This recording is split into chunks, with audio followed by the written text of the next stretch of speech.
नमस्कार प्रेक्षकांनो, मालिकांची दुनिया या चॅनलमध्ये तुमचे स्वागत आहे. घरोघरी मातीच्या चुली या मालिकेत आपण बघणार आहोत की आता इकडे ऐश्वर्याची समजूत काढायला तिची आई येते, तर ती जोरातच तिच्यावर ओरडते आणि इथनं निघून जा असं तिला सांगू लागते की माझ्यावर दया दाखवायची गरज नाही, आणि त्यामुळे ओरडून मात्र ती तिच्या आईला तिथून बाहेर काढते. दुसरीकडे आता सारंगही दुखावलेला असतो, तेवढ्यात तिथे त्याची आजी येते आणि आजीला बघून आता तो खूप रडू लागतो. त्यानंतर आजी त्याची समजूत काढू लागते, तेवढ्यात तो म्हणतो, आता तू त्याची बाजू घेऊ नको.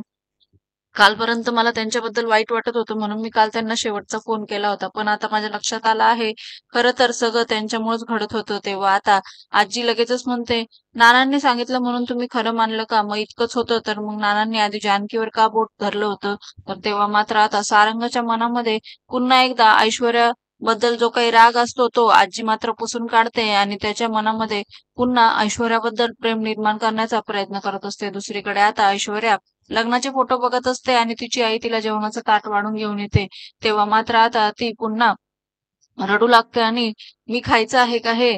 मी सगळं खाऊन आले आहे, शिवाय वगैरे तिथनं, तर अजून कशाला जेवायचं आहे? आणि हे सगळं तुझ्यामुळेच झालं आहे. तू त्यावेळेस त्या सौमित्राला सोडवलं आणि हे सगळं पुढे घडत गेलं. त्यानंतर मात्र तुझी इच्छा आहे ना, मी जेवायचं आहे, चल बघ मी जेवते, आणि असं म्हणून ती लग्नाची फोटो पाडते आणि तेच खाऊ लागते. त्यामुळे आता ती ऐकतच नसते, म्हणून आता ती सयाजींना आवाज द्यायला जाते की ऐश्वर्या बघा कशी वेड्यासारखी करते आहे.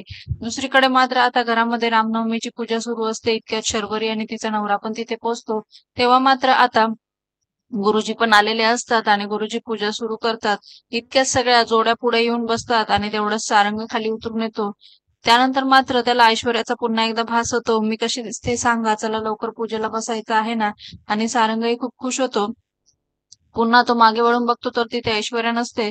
त्यामुळे तो दुखावतो आणि आजीने सांगितलेल्या गोष्टी पुन्हा त्याला आठवतात आणि तो तिथनं रागानेच ऐश्वर्याकडे निघून जातो. इकडे मात्र आता पूजा सुरू असते, परंतु आजी मात्र आता शर्वरीला दुखावते की आता हा पाळणा हलवणं बंद झालं. घरामध्ये कधी पाळणा हलतोय ते सांगा, आणि त्यामुळे शर्वरी रडतच तिथनं निघून जाते. तर आता सुमित्रा मात्र आजीला बोलते, त्या पाठोपाठ जानकी तिच्या मागे जाते. आणि आता अवंतिका सुद्धा आजीला म्हणते, एक स्त्री असून दुसऱ्या स्त्रीला कसं दुखावू शकता तुम्ही?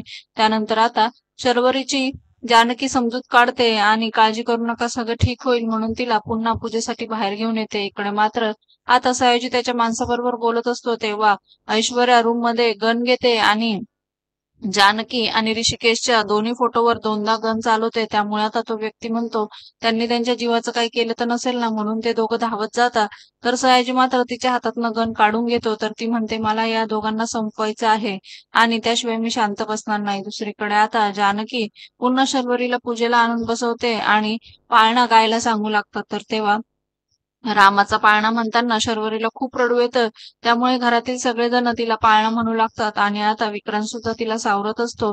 त्यानंतर पुन्हा एकदा सुमित्रा आणि नानासाहेब जानकीचं कौतुक करतात की तू पुन्हा आपल्या घराची घडी बसवलेली आहे. आणि त्यानंतर मात्र आता येणाऱ्या भागात आपण बघणार आहोत की ऐश्वर्याला सारंग भेटतो. तेव्हा ऐश्वर्या पुन्हा त्याच्या मनामध्ये विष घालवते की आता ते दोघ जण अजून तुमचा फायदा करून घेणार. बघा आता कसं तुम्हाला शेतीला जुंपतात, तुमच्या हातामध्ये नांगर देतात.